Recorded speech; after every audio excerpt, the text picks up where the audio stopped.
Fala galera, beleza? Quadrinheiro velho. Danilo. Ah, viu? De novo, te peguei, não é o Fábio Renó.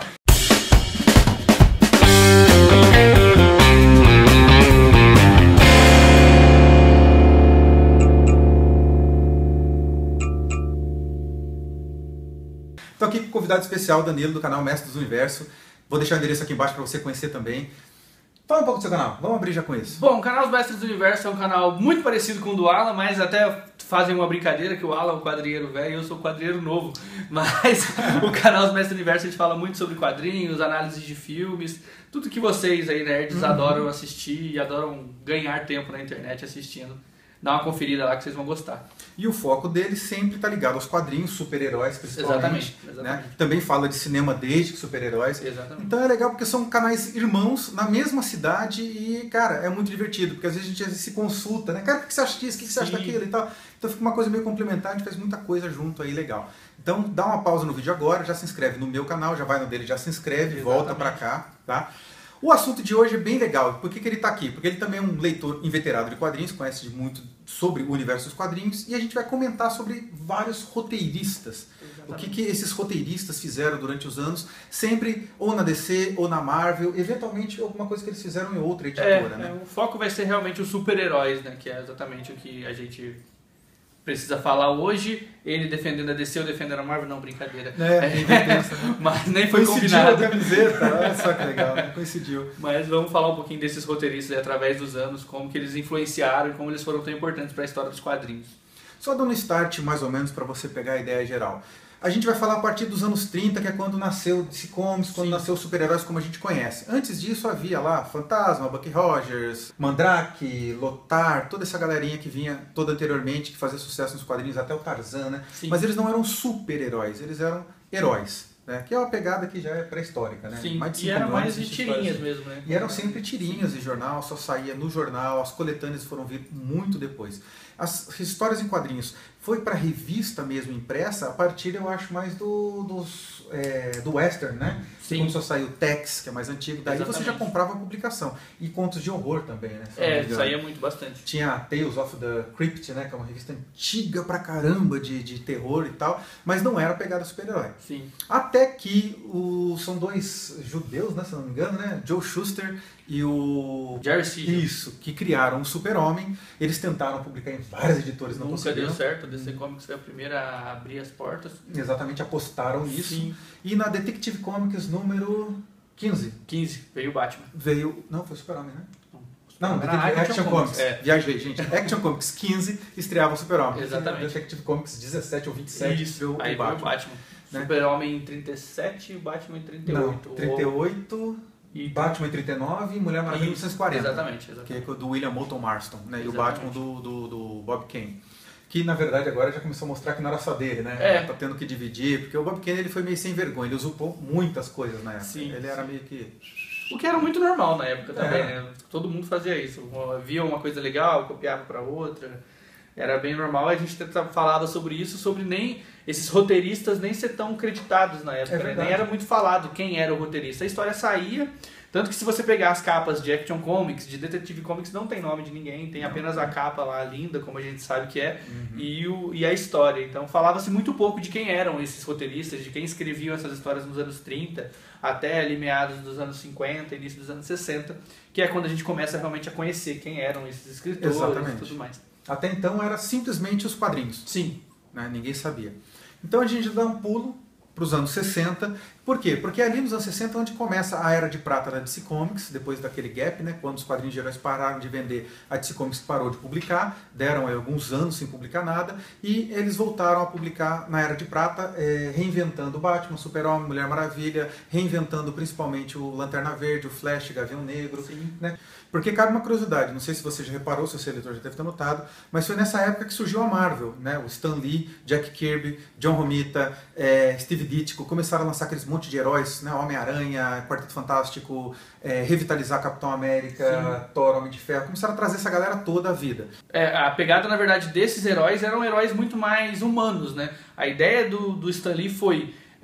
nós temos os deuses e como se identificar com esses super-heróis? E aí você tem o Homem-Aranha com os problemas de que não tinha dinheiro, que não problema de quem ia lavar a roupa dele, de quem era, que são... Pô, tem história que atropelam a mobilete dele. Sim. E ele tá indo para casa arrastando a mobilete destruída, pensando em como que eu vou consertar e esquecendo de comprar, não tendo dinheiro para comprar comida para ajudar o aluguel da tia May. Então era uma coisa muito humana. Até porque o mundo passava por problemas financeiros, né? Era uma crise enorme. Então isso identificava totalmente com quem eram as pessoas que iriam ler aquilo. Isso. Até os próprios heróis que eram os mais ricos, que era Quarteto Fantástico, eles tinham problemas pessoais, que eram os problemas familiares do Quarteto Fantástico, filhos, a esposa, a família ali, sempre tentando o máximo possível de trazer uma... realidade, né? Uma coisa exatamente mais isso. Pé no chão. Exatamente. Uma identificação, exatamente, que você lesse aquilo e pudesse acreditar que aquelas pessoas poderiam ser você ou que você poderia ser elas, que é o mais lógico. Porque a DC Comics tinha esse lance de endeusar, né? Era tudo muito grande e os heróis eram adultos, né? Então, assim, você para pra pensar que o Super-Homem naquela época, cara, nos anos 40, 50 e coisa e tal, o adulto de 30, 40 anos já era um velho, né? Então, para você poder se identificar, eles colocaram sidekicks, né? Tinha a Supermoça, o Superboy, tinha o Robin, tinha o Kid Flash, todos eles tinham sidekicks que era como a gente acompanha os deuses, então era uma coisa inspiracional. Já a Marvel não, é a identificação. Cara, eu posso ser o herói, eu não preciso ser o ajudante do herói. Então eram duas pegadas diferentes, um não interferia no outro, porque era para pessoas diferentes, com sonhos diferentes. Exatamente, né? E eram fantásticas da mesma forma, né? Muito a gente legal. Tem histórias incríveis da DC Comics nos anos 60 e da Marvel, então nem se fala, que foi quando a gente tem nos anos 60 o surgimento dos Vingadores, X-Men foi dos anos 60? Foi? X-Men é final dos anos 60. Se não me engano.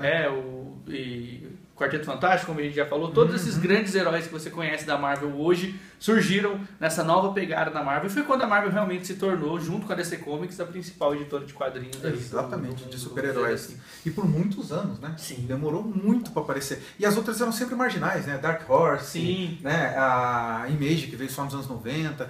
Mas nessa pegada dos anos 60, a gente destaca como os grandes exponenciais de roteiristas Stan Lee, criador, né, de vários, né? Quem nunca ouviu falar, quem nunca viu Stan Lee no filme da Marvel, né? Ele tá em tudo. A gente fica até esperando ele aparecer no Batman Superman. O cara aparece em todo filme de super-herói. Tava brincando. Pô, não viu Stan Lee no filme, né? Tem alguma coisa errada. As duas coisas. A gente espera o Stan Lee e a cena pós-crédito. E a cena pós-crédito.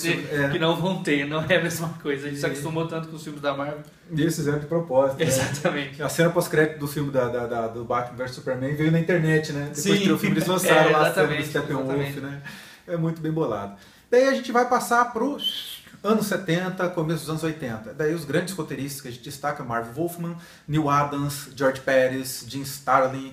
E dentro desses anos 70 a gente tem outras grandes histórias escritas por esses caras, principalmente o Jim Starlin, acho que foi um dos caras que roteirizou muita coisa boa. A Mulher Maravilha com o George Pérez, né, nos anos 70. São histórias incríveis que repaginam a Mulher Maravilha de uma forma cada vez mais endeusado, eu acho. Sim, essa sim. É uma questão. É porque o que aconteceu de muito forte foi o ano das grandes reviravoltas, né? Eles começaram a enxergar os quadrinhos como algo que dava muito dinheiro, poderia crescer muito mais.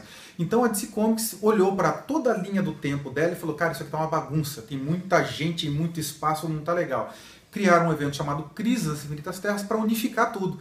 Então aqueles 2, 3, 5, 10 Superman resumiram num só. Todos esses heróis foram tudo resumidos. E as origens foram todas condensadas e refeitas. Então, a partir de Crise, cada um desses grandes roteiristas pegou um personagem. John Byrne pegou Super-Homem, o George Pérez pegou Mulher Maravilha, deu um novo background para eles. Ao mesmo tempo, a Marvel resolveu também investir nesse segmento e criou Guerra Secreta. Que é a primeira grande saga, né, que a gente pode chamar assim, da Marvel. Inclusive com uma saga comercial. Sim. Porque eles fizeram isso para vender brinquedo. Eles lançaram os brinquedos e lançaram a saga em cima e chamava... Né, vinha com um escudinho, né? Eu lembro disso na minha infância, gente. A gente pegava o escudinho e tinha uma mensagem secreta escondida. Quando você virava de lado assim, era a identidade secreta de algum vilão, sabe? E o legal é que eu acho que se a gente pode valorizar os anos 80, que por mais que eles quisessem vender bonecos, era uma venda de bonecos com uma boa história, né? Que é diferente de hoje em dia. Hoje em dia vamos vender, vamos fazer qualquer coisa. Escreve qualquer coisa. Exatamente. Aí. E lá não, era o respeito realmente de fazer uma história incrível como é Guerras Secretas, mas vamos vender boneco e vamos vender boneco. E arrebentou de vender. E teve grandes mudanças também, né? Sim, até porque era como se aquela galera que começou a ler quadrinhos lá nos anos 60, anos 70, essa galera era adulta. Como continuar vendendo para essa galera? Cresceu. Sim. E aí você tem caras chegando para mudar a história dos quadrinhos. Frank Miller, você tem Alan Moore, você tem caras... o Cavaleiro das Trevas, quando chega Cavaleiro das Trevas em 86, revoluciona a DC Comics, né? O Batman... esse Batman que você conhece... Dark, esse Batman que você conhece problemático. O Batman de hoje, né? Sim, não existia até ali, né? Não era ele era legal, Batman. Ele era bonzinho. O Batman sorria, gente. Sim, sorria, ele dava tchau para as pessoas, né? Era uma coisa maluca. Sim, tanto que você vê a série do Batman dos anos 60, 70, é assim, é divertido, é um Batman divertido. E é fiel aos quadrinhos da época. Exatamente, exatamente. Não adianta você ver o Batman dançando daquele jeito e achar que é absurdo, porque não era. Porque era desse jeito mesmo. Só que Cavaleiro das Trevas talvez seja um marco na história do Batman, que é o que muda isso. Não só do Batman, né, cara? Sim, porque ele mostrou que os fãs de quadrinhos estavam preparados para algo mais profundo. Exatamente. Não era simplesmente o bem e o mal, o grande vilão que quer conquistar o mundo e aquelas histórias que hoje em dia não fazem tanto sentido, que não convence. Né? Um bate-reprende tubarões é uma coisa que hoje em dia não vai funcionar. Exatamente. Né? Exatamente. Então essa transição já veio ali, Frank Miller, daí vem Alan Moore, com aquele monte de história soturna, né? Trazendo o Watchmen. Você pega V de Vingança, que não é muito super-herói, mas que marcou uma época, Monstro do Pântano. São caras que começaram a revolucionar a história dos quadrinhos e revolucionar a história desses personagens. Sim. O próprio Frank Miller, além de revolucionar a história do Batman, revoluciona a história do Demolidor. Sim. Dá uma nova pegada também mais dark. Então, o Demolidor ele vinha muito bem, ele tinha um problema em outro e tal. Daí, de repente, vem o Frank Miller com o Mazzucchelli e acaba com ele, tira a vida boa que ele tinha, coloca ele no esgoto praticamente, com a queda de Murdoch. Sim. Aquilo ali também foi muito dark. Explodiram a cozinha do inferno inteiro. Não tinha isso antes, gente. Pra você que é mais novo e tá vendo agora, antes disso não havia essa escuridão nos quadrinhos. Não tinha. Era tudo bonitinho, tudo dava certo, no final todo mundo dava risada. Né? Era que nem os desenhos animados mais alegrinhos. Né? Todo finalzinho é uma piadinha e todo mundo ri em família. Era assim os quadrinhos, por incrível que pareça. Né? E não tinha muito essa coisa de continuar. Os roteiros também, eles acabavam, eram histórias fechadas, começo, meio e fim, dentro da mesma revista. Isso dos anos 80 pra cá que começou a ter sagas de durar 10 edições, 20 edições. Antes não tinha, né? Eram poucas, boas histórias e mais uma vez os quadrinhos seguindo a tônica do mundo, né? Porque a gente pega os anos 80, a gente pega fim de Guerra Fria, queda do muro de Berlim, então você vê um mundo instável, que pedia por aquilo. Você vê isso nos cinemas, os filmes dos anos 80 são muito mais pesados do que os filmes dos anos 70. Porque o mundo estava em Guerra Fria. Em qualquer momento você achava que alguém ia apertar o bendito botão vermelho. Exatamente. Então tudo isso é transmitido para os quadrinhos, tanto que você pega a Morte em Família, do Jim Starlin, você vê o Coringa com uma bomba atômica, coisa que você não via antes, né? Você tem essa questão de o mundo, como o mundo está, isso era refletido nos quadrinhos, sempre foi, principalmente em Marvel e DC, que colocavam isso para as crianças, você conseguia entender um pouco de história também, de como estava o mundo ao ler essas histórias. E esses caras foram muito importantes. A gente ainda tem Neil Gaiman. Que não tem nem o que falar. É absurdo o que esse cara fez, tudo que ele escreveu. E é engraçado, porque já no final dos anos 80 ele já era muito famoso e ele já era convidado especial para escrever grandes histórias. Exatamente. Né? É um cara top. E na Marvel, quem revolucionou muito foi o Chris Claremont. O Chris Claremont, ele pegou a questão do preconceito também, que nos Estados Unidos sempre teve muito forte, ainda é forte até hoje, mas ele começou a mostrar toda aquela parte de preconceito, de negro, de pobre, de tudo, materializando nos X-Men, nos Mutantes. O cara ficou 13 anos escrevendo as melhores histórias pra mim. Grant Morrison, pra mim, não chegou perto do que o Chris Claremont fez. Nem gosto do Grant Morrison. Depois a gente vai chegar nisso quando chegar nos anos 90. Nos anos 2000. Né? Então, foi muito revolucionário. Os anos 80 para os quadrinhos foram muito revolucionários. Porque logo em seguida veio os anos 90. E não tem o que falar, porque os roteiros começaram a ficar muito medíocres. A gente teve Saga do Clone do Homem-Aranha, que eu nem lembro quem escreveu, mas sei que fez perder assim uma caralhada de fãs. Sim, os anos 90 foram péssimos. Péssimos para roteiro. Muito bom para desenho, péssimo para roteiro. Se você for pensar, quando eu penso nos anos 90, eu lembro de duas histórias, talvez. Eu lembro de... a gente até falava da história do Jeff Loeb, O Longo Dia das Bruxas do Batman, que é muito bom. Excelente. E Reino da Manhã. Reino da Manhã. Talvez sejam as poucas coisas que se salvam. Porque por mais que a morte do Superman seja uma história ela é legal, épica, mas não é tão boa. Ela é épica pelos desenhos, não pelo roteiro. Porque você lê aquela história, aquelas páginas inteiras de desenho do Superman lutando com o Apocalipse. Aquilo marca você. Mas eu não lembro de nenhuma frase. Não. Eu não lembro. Se eu pensar de uma frase, eu não lembro de nenhuma.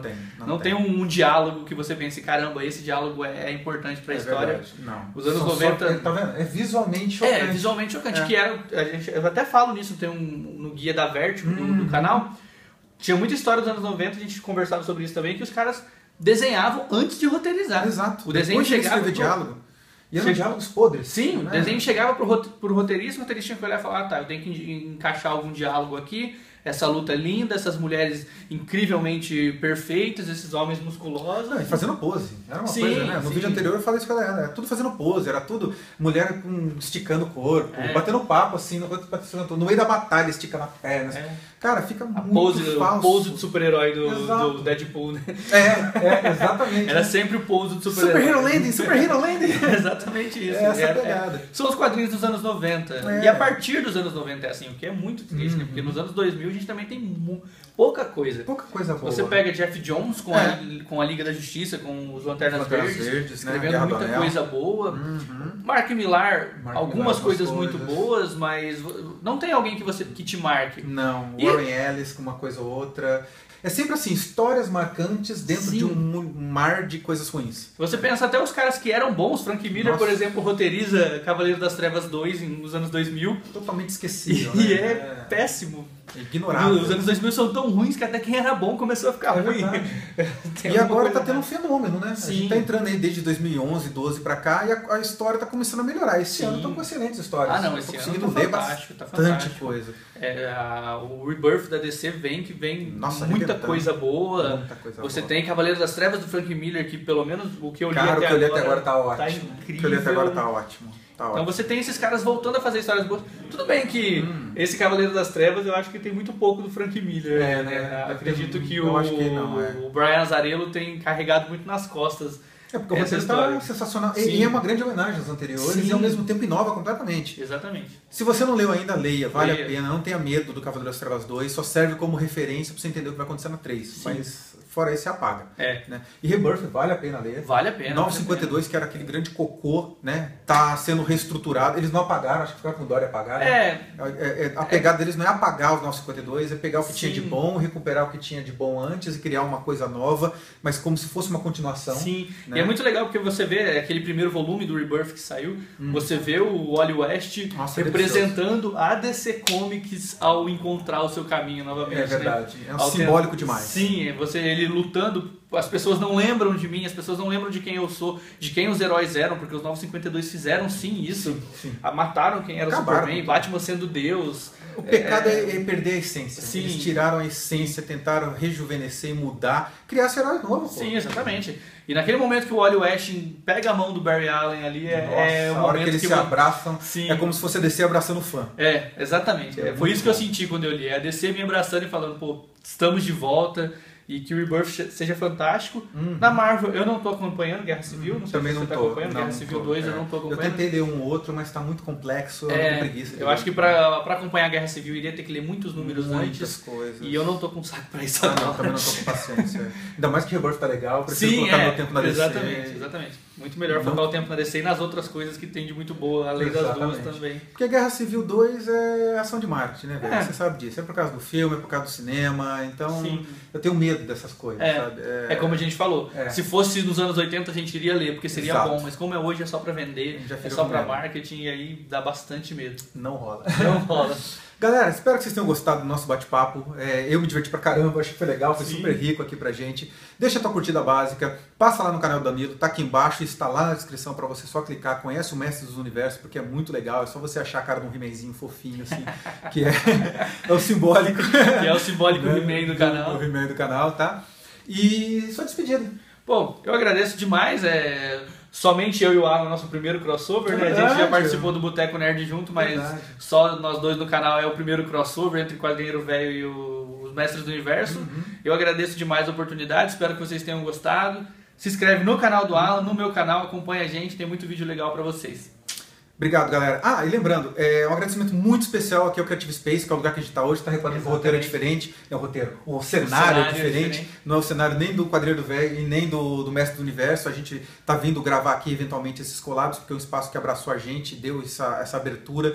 E é muito legal. Espero que vocês estejam gostando aí da nova visualização. Legal? Galera, um grande abraço e até o próximo vídeo. Até!